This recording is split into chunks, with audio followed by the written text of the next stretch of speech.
Hi hello welcome to another video. ഇന്നത്തെ video ഒരു most requested video ആണെന്ന് വേണമെങ്കിൽ പറയാം. അതായത് നമ്മുടെ വീട്ടിനുള്ളിൽ മണി പ്ലാന്റ് ഹാങ് ചെയ്തിട്ടുണ്ടല്ലോ, അപ്പോൾ അതിനെ എങ്ങനെയാണ് നമ്മൾ ടേക്ക് കെയർ ചെയ്യുന്നതെന്നുള്ളത് ഒത്തിരി പേര് ചോദിച്ച ഒരു കാര്യമാണ്. അപ്പോൾ ഞാൻ ഓർത്തു ഇന്ന് അതിനെക്കുറിച്ച് നമുക്ക് സംസാരിക്കാം. അപ്പോൾ വെൽക്കം ടു ദ വീഡിയോ. മണി പ്ലാന്റിൻ്റെ കെയറിങ് എങ്ങനെയാണെന്നുള്ളത് പറയുന്നതിന് മുൻപ് ഞാൻ കഴിഞ്ഞ ദിവസം നമ്മുടെ ഡേ ഇൻ മൈ ലൈഫ് ചെയ്തപ്പോൾ അതിൻ്റെ കമൻസിൽ കണ്ടായിരുന്നു ഫുഡ് വേസ്റ്റ് എങ്ങനെയാണ് ഡിക്കമ്പോസ് ചെയ്യുന്നത്. അപ്പോൾ ഞാൻ അതിനെക്കുറിച്ച് ആദ്യം ഒന്ന് പറയാം. ഇപ്പം നിങ്ങൾ കാണുന്നില്ലേ ഒരു 3 പച്ച ബക്കറ്റ്, ഇതിങ്ങനെ സ്റ്റാക്ക് ചെയ്ത് വെച്ചിട്ടുണ്ടാവും. ഇതിനകത്താണ് ഞാൻ ശരിക്കും ഫുഡ് വേസ്റ്റ് ഇട്ട് കൊടുക്കുക. എന്നിട്ട് അതിനകത്തേക്ക് ഈ ഫുഡ് ഡിക്കമ്പോസ് ചെയ്യാനായിട്ടുള്ള ഒരു പൗഡറുണ്ട്, ഇനോക്കുലം എന്ന് പറയും, അതും കൂടി ആഡ് ചെയ്ത് കൊടുക്കും. അപ്പോൾ ഇതിനകത്ത് നമ്മൾ ഇട്ടിരിക്കുന്ന ഫുഡ് വേസ്റ്റ് പെട്ടെന്ന് ഡിക്കമ്പോസ് ചെയ്തിട്ട് നല്ല ഒരു ഓർഗാനിക് ആയിട്ടുള്ള മാന്യൂർ കിട്ടും. അപ്പോൾ ഇതാണ് ശരിക്കും ഇവിടുത്തെ എല്ലാ ചെടികൾക്കകത്തും നമ്മൾ ഇട്ട് കൊടുക്കുന്നത്. ഒരു ഓർഗാനിക് ഫെർട്ടിലൈസർ എന്ന് തന്നെ വേണമെങ്കിൽ വിളിക്കാം. അങ്ങനെ അപ്പോൾ നേരത്തെ പറഞ്ഞ ആ ഒരു മാന്യൂറിനകത്തുനിന്ന് ഞാൻ ആവശ്യമുള്ള അത്രയും എടുത്തിട്ടുണ്ട്. അതിലേക്ക് ഞാൻ മണ്ണും കൂടി ആഡ് ചെയ്യുകയാണ്. ഇതിൻ്റെയൊക്കെ ഒരു പ്രൊപ്പോർഷൻ എന്ന് പറയുന്നത് അങ്ങനെ സ്പെസിഫിക്കലി പറയാനൊന്നും എനിക്കറിയില്ല. നമുക്ക് ആവശ്യത്തിനുള്ള അത്രയും മാന്യൂറും സോയിലും കൂടി മിക്സ് ചെയ്യുക, അതായത് എത്ര ചട്ടിയുണ്ടോ അതിനനുസരിച്ചിട്ട്. അപ്പോൾ ഇന്നെനിക്ക് 8 ചട്ടിയോളം നിറയ്ക്കാനായിട്ടുണ്ട്. നിറയ്ക്കുക എന്ന് പറഞ്ഞു കഴിഞ്ഞാൽ ഓൾറെഡി ചെടി ഉള്ള, അതായത് മണി പ്ലാന്റ് ഉള്ള ചട്ടികൾ തന്നെയാണ്. അപ്പോൾ അതിൽ കുറച്ച് ഫെർട്ടിലൈസർ മണ്ണൊക്കെ കുറഞ്ഞിട്ടുള്ളതും ഒക്കെ നിറയ്ക്കാൻ വേണ്ടിയിട്ടാണ്. ഒപ്പം ഒരെണ്ണം എനിക്ക് റീപോട്ടും ചെയ്യാനായിട്ടുണ്ട്. അപ്പോൾ ആ ഒരു പാകത്തിനുള്ള അത്രയും അളവിൽ ഞാൻ മാന്യൂറും എടുത്തിട്ടുണ്ട്, അതുപോലെ സോയിലും എടുത്തിട്ടുണ്ട്. ഇത് രണ്ടും കൂടി മിക്സ് ചെയ്തു, നന്നായിട്ട് മിക്സ് ചെയ്യുക വെള്ളമില്ലാതെ. എന്നിട്ട് ഇത് നമ്മുടെ ചട്ടികൾക്കകത്ത് എല്ലാം നിറച്ചു കൊടുക്കും. ഇതാണ് ഞങ്ങൾ യൂഷ്വലി എല്ലാ പ്ലാന്റിനും ചെയ്യുന്ന ഒരു പ്രോസസ്സ്.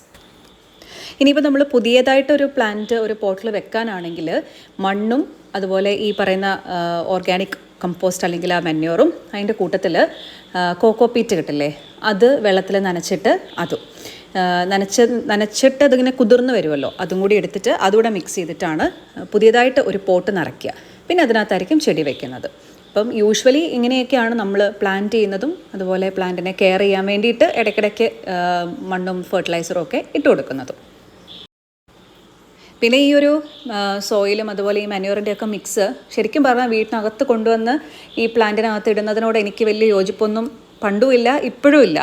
പക്ഷേങ്കിൽ നമ്മൾ ഒരുപാട് പ്രാവശ്യം ഈ ഒരു മണി പ്ലാന്റ് പ്രത്യേകിച്ചും നമ്മൾ ആ ഹാൻഡിലിൻ്റെ ഇടയിൽ കൂടി ഇങ്ങനെ ഹാങ് ചെയ്ത് ഇട്ടിരിക്കുവാണല്ലോ, അപ്പോൾ ആ വലിയ നീളമുള്ള വള്ളികളൊക്കെ നമ്മൾ അവിടെ നിന്ന് എടുത്ത് ആ ചട്ടി അതേപോലെ തന്നെ എടുത്ത് പുറത്ത് കൊണ്ടുവന്ന് ഈ പറയുന്ന മണ്ണൊക്കെ ഇട്ട് പിന്നെ വീണ്ടും കൊണ്ട് ആ പ്ലാന്ററെ വെച്ചു.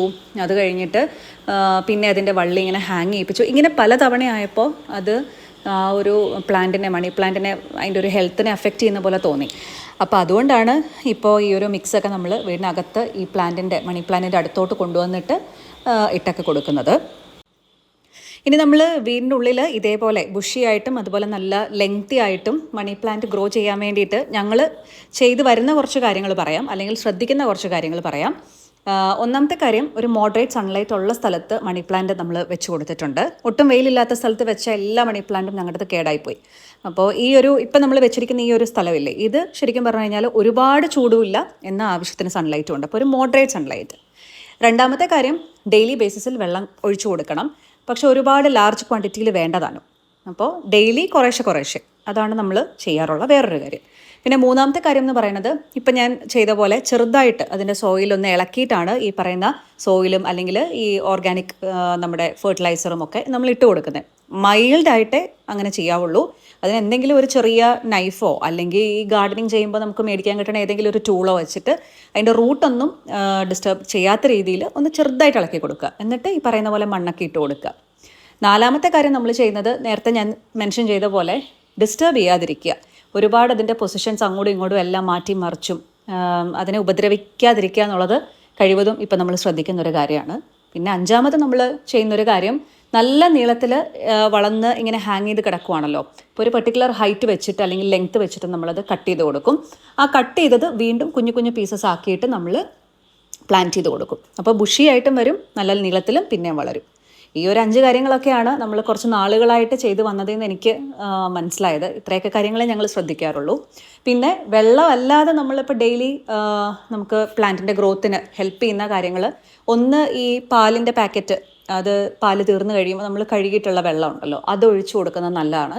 പിന്നെ ചായയുടെ മട്ട് വരില്ലേ, അതും ഇതുപോലെ തന്നെ ഡൈല്യൂട്ട് ചെയ്തിട്ട് അത് ഒഴിക്കുക. ഇതൊക്കെയാണ് നമ്മൾ കോമൺ ആയിട്ടും ചെയ്യുന്നത്. പിന്നെ ഞാൻ ഇതിൻ്റെ കാര്യം പറഞ്ഞപ്പോൾ, അതായത് പാലിൻ്റെ വെള്ളം കഴുകി ഒഴിക്കുന്ന കാര്യം പറഞ്ഞപ്പോൾ കമൻസ് കണ്ടായിരുന്നു തൈരിൻ്റെ പാക്കറ്റ് കഴുകിയ വെള്ളമാണെങ്കിലും നല്ലതാണ്. ഞാൻ ഇതുവരെ അത് ചെയ്തില്ല, അതും മേ ബി നല്ലതായിരിക്കും. അപ്പോൾ അങ്ങനത്തെ കാര്യങ്ങളൊക്കെ നമുക്ക് വെള്ളത്തിൻ്റെ ഒപ്പം ഇടയ്ക്കിടയ്ക്ക് ചെയ്ത് കൊടുക്കാവുന്നതാണ്. ഈ മണ്ണും അതുപോലെ മെന്യൂറും ഒക്കെ ഇട്ട് കൊടുക്കുന്നതൊന്നും ഒരിക്കലും ഒരു റെഗുലർ ബേസിസ് നമുക്ക് വേണ്ട കാര്യമല്ല. അത് ഇച്ചിരി വാട്ടമുണ്ട്, ഇലയ്ക്ക് ഒരു ഫ്രഷ്നെസ് ഇല്ല, അങ്ങനെയൊക്കെ തോന്നുമ്പോൾ മാത്രമേ ഞങ്ങൾ ചെയ്യാറുള്ളൂ. അല്ലാതെ ഒരു ഇന്ന ദിവസം കൂടുമ്പോൾ അല്ലെ ഇത്ര ദിവസം കൂടുമ്പം അങ്ങനെയൊന്നും ഞങ്ങൾ ചെയ്യാറൊന്നുമില്ല കേട്ടോ.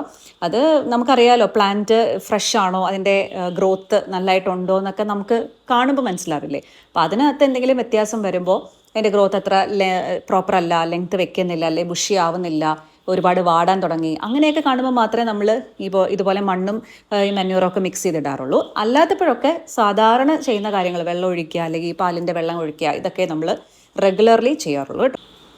നമ്മൾ ഈ മണി പ്ലാന്റിൻ്റെ പോട്ട് ശരിക്കും ആദ്യമൊക്കെ ഫ്ലോറിൽ തന്നെയാണ് വെച്ചിരുന്നത്. പക്ഷേ അവിടെ മുഴുവനും സ്റ്റെയിൻ ആയി തുടങ്ങിയായിരുന്നു.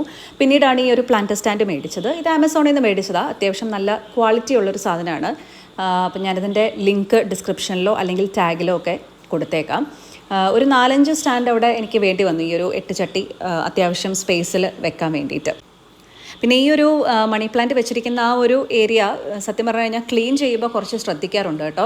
എന്ന് വെച്ചാൽ ഇപ്പോൾ നമ്മൾ യൂഷ്വലി വാക്യൂം ക്ലീനർ ഇട്ടിട്ട് ആ ഒരു ഫ്ലോർ മുഴുവനും ക്ലീൻ ചെയ്യുമ്പോൾ ഭയങ്കര റാഷായിട്ട് ഞാൻ അതിൻ്റെ സൈഡൊന്നും ചെയ്യാറില്ല. വളരെ ശ്രദ്ധിച്ച് ഏതെങ്കിലും ബ്രഷ് കൊണ്ടൊക്കെ പതുക്കെ മെല്ലെ എടുക്കുവോ, ഇനി വാക്യൂം ക്ലീനർ ആണെങ്കിൽ തന്നെ അതിൻ്റെ ആ ഒരു പോയിൻറ്റഡ് ആയിട്ടുള്ള അറ്റാച്ച്മെൻറ്റ് വരില്ലേ, അതുകൊണ്ട് മെല്ലെ എടുക്കുവോ, ഒന്നുമില്ലെങ്കിൽ ഒരു തുണി നനച്ചെടുക്കുക, അതിൻ്റെ താഴെയുള്ള പൊടി എടുക്കുകയോ ഒക്കെയാണ് ചെയ്യണത്.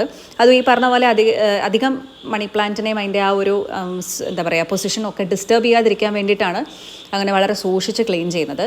അപ്പോൾ അതൊക്കെ ഒന്ന് ശ്രദ്ധിച്ചു കഴിഞ്ഞാൽ മേ ബി നമുക്ക് നല്ലതായിട്ട് ഇത് ബുഷിയായിട്ട് വളർത്താമെന്ന് തോന്നുന്നു. ഇതൊക്കെയാണ് നമ്മൾ ഒബ്സർവ് ചെയ്ത കാര്യങ്ങൾ കേട്ടോ. അപ്പോൾ ഇതാണ് ഞങ്ങളുടെ ഒരു മണി പ്ലാന്റ് ടേക്ക് കെയർ ചെയ്യുന്ന ഒരു രീതി. ഓൾമോസ്റ്റ് എല്ലാ ഇൻഡോർ പ്ലാന്റ്സും ഇങ്ങനെയൊക്കെ തന്നെയാണ് ചെയ്യുന്നത്. പിന്നെ കഴിവതും ലോ മെയിൻ്റനൻസ് ആയിട്ടുള്ള പ്ലാന്റുകൾ നടാനാണ് ഞങ്ങൾക്കിഷ്ടം. നമുക്ക് ഒരുപാട് ഇങ്ങനെ അതിനുവേണ്ടി മാത്രം സ്പെൻഡ് ചെയ്യാൻ സമയം ഇല്ല. അപ്പോൾ അതുകൊണ്ട് ലോ മെയിൻ്റനൻസ് ആയിട്ടുള്ള പ്ലാന്റുകൾ ആണ് നമ്മൾ കഴിവതും വീടിനുള്ളിലും വീടിന് പുറത്തും വെച്ചിരിക്കുന്നത്. അപ്പോൾ അതിൻ്റെ ഒരു ഈസിനെസ് ഉണ്ട് എന്തായാലും. പിന്നെ ഇതുപോലെ ഒരു മിനിമം ടേക്ക് കെയറിങ് മാത്രമേ നമ്മൾ കൊടുക്കാറുള്ളൂ. അപ്പോൾ എന്തായാലും ഈ ഒരു വീഡിയോയും നിങ്ങൾക്ക് യൂസ്ഫുൾ ആവുമെന്ന് ഞാൻ വിചാരിക്കുന്നു. അപ്പോൾ നമുക്ക് വേറൊരു വീഡിയോയിൽ കാണാം. Ta-ta, bye bye, see U.